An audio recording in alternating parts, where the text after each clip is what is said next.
I turned 40 this year, but I'm still waiting for my diagnosis. When I approached the doctor, he basically said to me, "Oh, are you sure you're not just jumping on the bandwagon? Did you just see a TikTok and think that you might have ADHD?" I'm joining a workshop run by ADHD artist Leanne. I think that's everybody here. So, Chris, thanks for coming. Yes, good. Thank you. Also joining us is Professor Amanda Kirby, Chair of the ADHD Foundation. So the plan is to design a mural art piece as a way to find some calm, some focus, to process, to talk whilst cutting shapes. So everyone's got a pair of scissors, I think. As we work, the group share their diagnosis stories. Has everyone else been formally diagnosed already?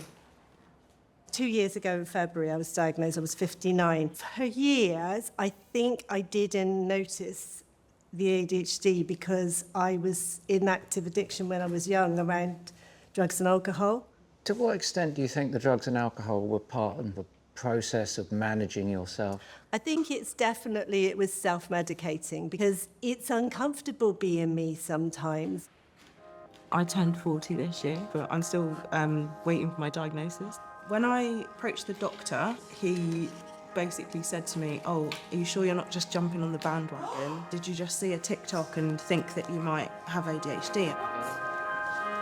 These stories are shocking to me, but all too familiar to Amanda. Historically, what has hidden ADHD in women? So 20 years ago, if you were a clinician trying to diagnose, you were using a rating list which had gender bias in it. Females with ADHD do have different symptoms like inattention, dreaminess, anxiety, fatigue, sleep disturbance. In school, boys are more likely to be overtly hyperactive, can't sit still, fidget, answering out of turn. But girls were being seen as not focusing, not trying hard enough. So when they didn't marry up with what boys' ADHD looked like, they weren't considered to be ADHD symptoms and signs. It never crossed my mind that I might have ADHD. I had been previously misdiagnosed when it came to mental health, and they put me on this really high-level medication that just wiped me as a person. So is it that they were misdiagnosed or undiagnosed? So misdiagnosed, misunderstood. That's why we're getting women in their 30s, 40s, 50s, 60s coming forward and saying, "This is me now." Perimenopause kind of made things quite challenging for me. I was an engineer and I was really struggling, so I ended up leaving. Leaving work? Yeah, sometimes I could do stuff and sometimes I couldn't.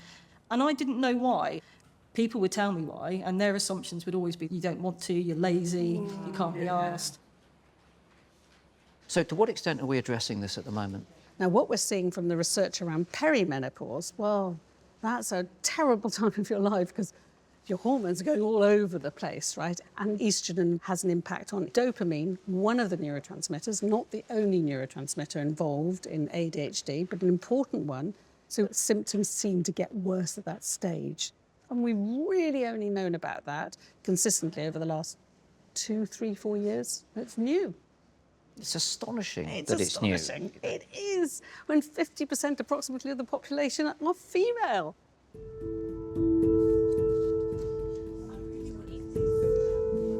I found that to be an empowering experience.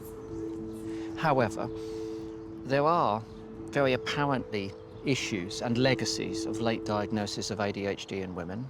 The fact that there's a lack of gender equality, where women are still not being listened to, where they're being disregarded or their symptoms are being explained away. And frankly, it's more than embarrassing in 21st century Britain that that persists.